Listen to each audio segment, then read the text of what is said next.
die, I'm the last one to die. Banda जिले के गुधेड़ा गांव के रहने वाले शिव नारायण निषाद 18 जून 2021 की रात को गांव में राम सेवक के घर एक शादी के कार्यक्रम में शामिल होने गए थे। जब वह देर रात तक वापस नहीं लौटे तो घर पर मौजूद पत्नी दुलारी की चिंता बढ़ने लगी। उस समय दुलारी घर पर अकेली थी। उसका 20 वर्षीय बेटा और 17 वर्षीय बेटी राधा गांव अल्मोर में स्थित एक रिश्तेदार के घर गए हुए थे। दुलारी ने पति की चिंता में जैसे तैसे कर रात काटी। सुबह होने पर दुलारी ने अपने बेटे को फोन कर रोते हुए कहा, बेटा तुम्हारे पिताजी गांव में ही राम सेवक चाचा के घर मंडप पूजन के कार्यक्रम में शामिल होने गए थे, लेकिन अभी तक वह घर वापस नहीं लौटे हैं। बेटे दीपक ने जब अपने पिता के गायब होने की बात सुनी तो वह भी घबरा गया।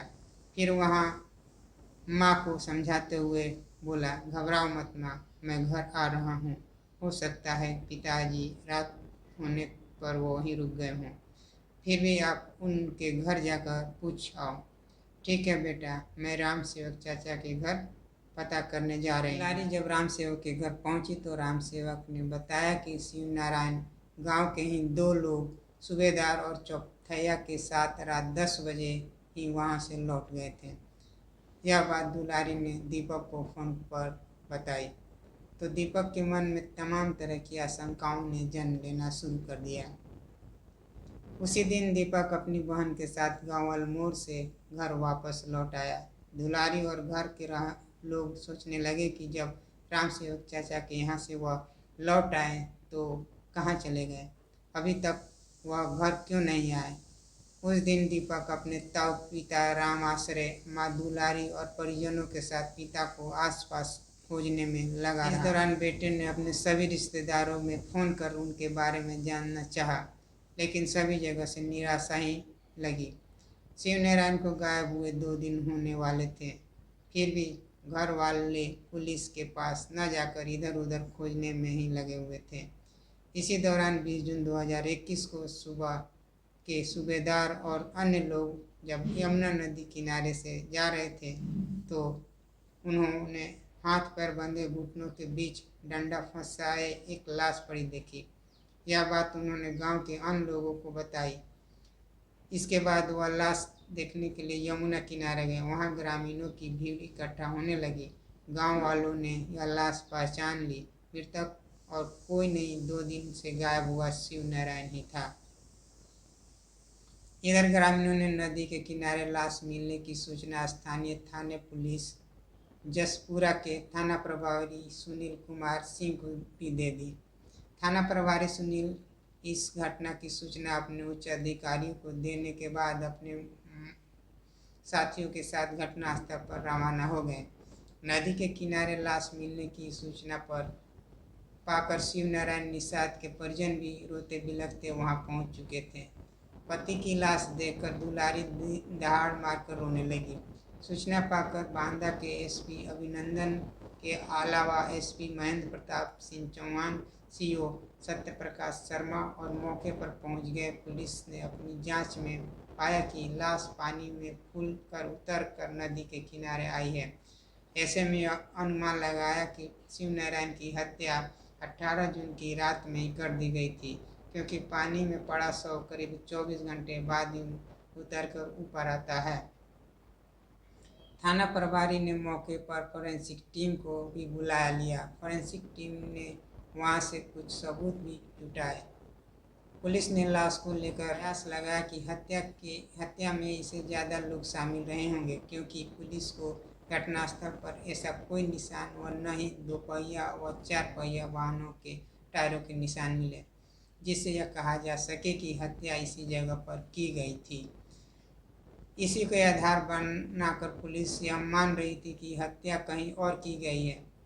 लाश को नदी में ठिकाने लगाने के उद्देश्य से यहाँ लाकर फेंक दिया गया। जिस समय बुधेड़ा गांव में पुलिस अधिकारी व थाने की पुलिस घटनास्थल का मुआयना कर रही थी, पुलिस को वहां जमीन पर खून पड़ा भी दिखाई दिया। साथ ही कुछ दूरी पर चूल्हे के टुकड़े भी बरामद हुए, जिन्हें फॉरेंसिक टीम ने अपने कब्जे में ले लिया। मौके पर मौजूद गांव वालों ने बताया कि टूटी चूड़ियां मृतक की पत्नी दुलारी की है।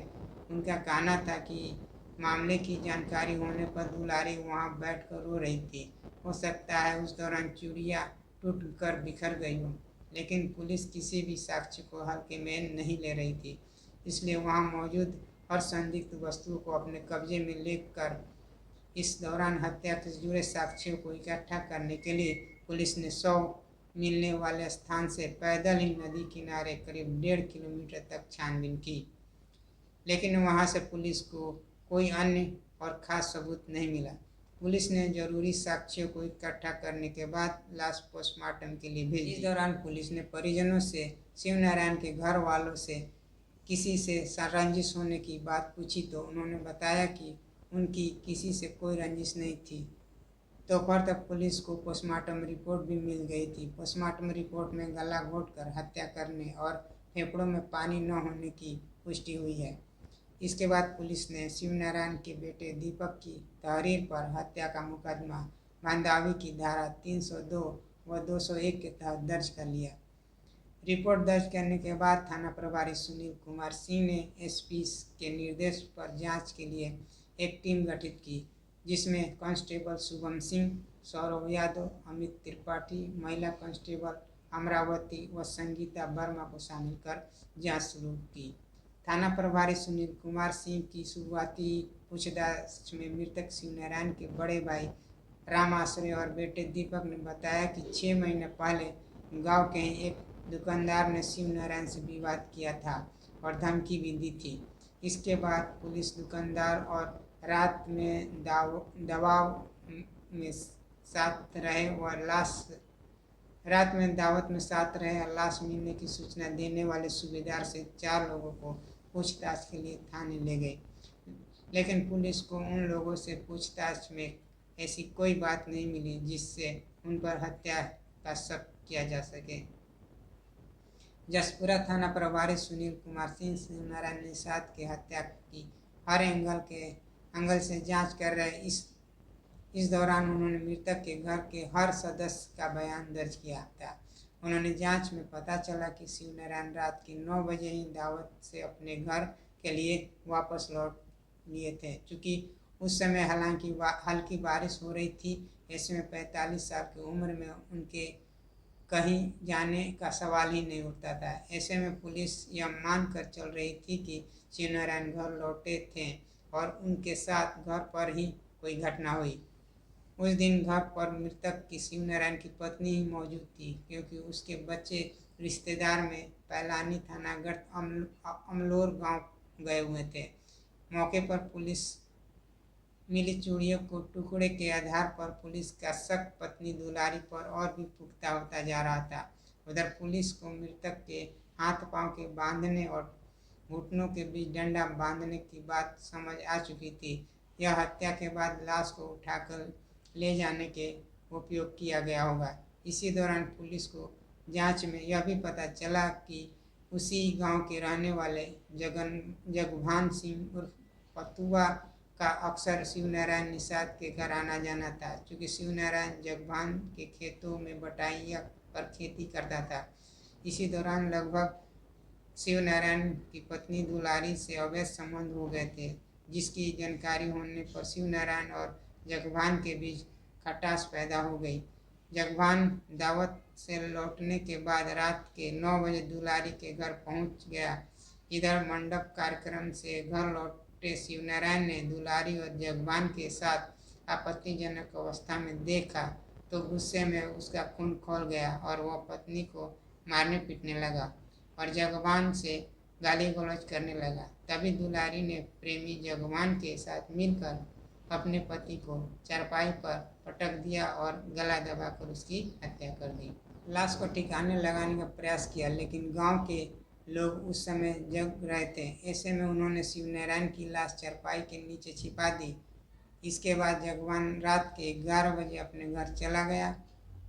जगभान ने बताया कि रात करीबन 2 बजे जब मोहल्ले के लोग गहरी नींद में सो रहे थे, तब वह रात के सन्नाटे में फिर से शिवनारायण के घर पहुंचा, जहां उसने और दुलारी ने शिवनारायण की लाश के हाथ पांव बांधकर दोनों पैरों के बीच डंडा डालकर लाश को यमुना नदी में फेंका है।